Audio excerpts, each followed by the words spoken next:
My name is Riley Phantom, and this is my speech titled Neighbors in Need. Mahatma Gandhi once said, "There are people in this world that are so poor that God can only appear to them in the form of bread." Today, I'm going to talk to you about a subject that has been ignored in our country for far too long. When you think of poverty, I'm sure you think of places like Africa or Asia, places with too little resources and too many people.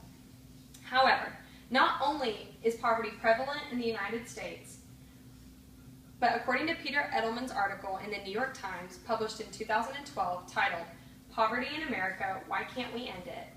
there are approximately 46 million Americans living below the poverty level in the United States. That's almost 15% of the population. I have gathered a variety of information from credible sources such as the Chicago Tribune, U.S. News and World Report, and the New York Times to give you the most accurate and up-to-date information on poverty in the United States. Poverty is constantly rising. It's becoming a bigger issue, and as citizens, we must do everything in our power to help this problem within our nation. Today, I'm going to be sharing with you the two types of poverty, what poverty looks like in the United States, and what we can do to make a difference. But first, let's look at the two types of poverty.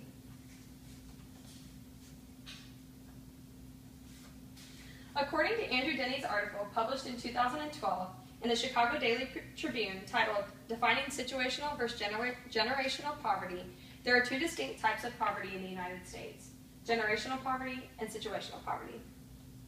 In generational poverty, there are two or more families that have been in generations of poverty. The distinct characteristics of this are the following: hopelessness. These families feel that they have no way out of their situation and that they will always be stuck in poverty. They are subjected to the cultures and patterns of their previous generations. For example, generations of poor parenting lead to more generations of poor parenting. They choose survival over planning. They live day to day and make no plans for the future. People in generational poverty typically have a low regard for education. Another distinct characteristic is violence. According to Kira Zeeland of U.S. News and World Report, she gives an example in her 2014 article titled, "How Violence Perpetuates Poverty," of a mother in generational poverty trying to provide a better life for her children, but she is unable to because of a violent, dominant male figure in the household.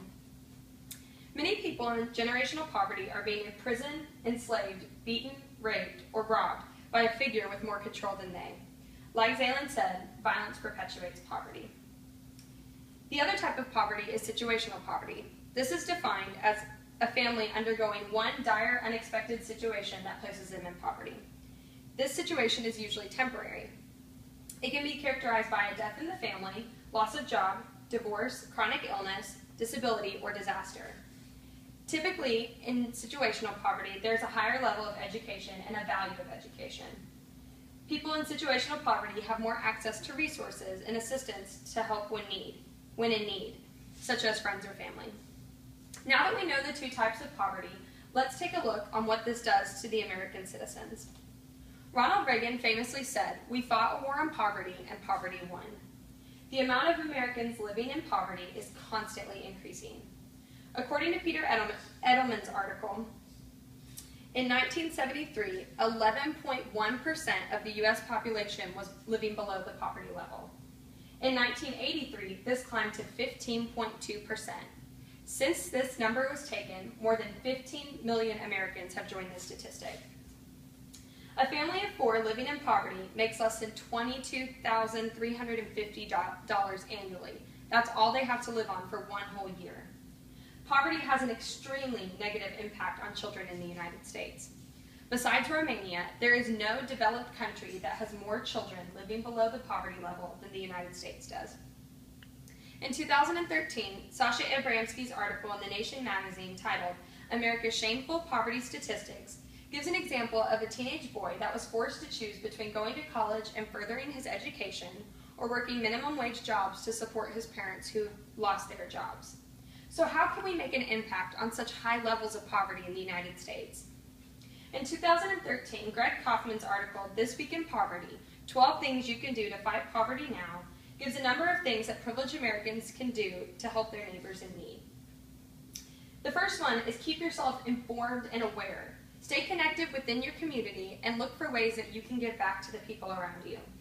The second is support pathways that help those in need of jobs back to work. This includes subsidized and transitional jobs that build skills for people that have been out of a job. And the third and most important is to make personal commitments to help families in need. This can include visiting shelters, volunteering at soup kitchens, donating food, clothes, and unwanted resources. Every little bit will help to make a difference. So as you can see, poverty in America is constantly increasing. And as U.S. citizens, we are responsible to make a difference within our communities and help those around us.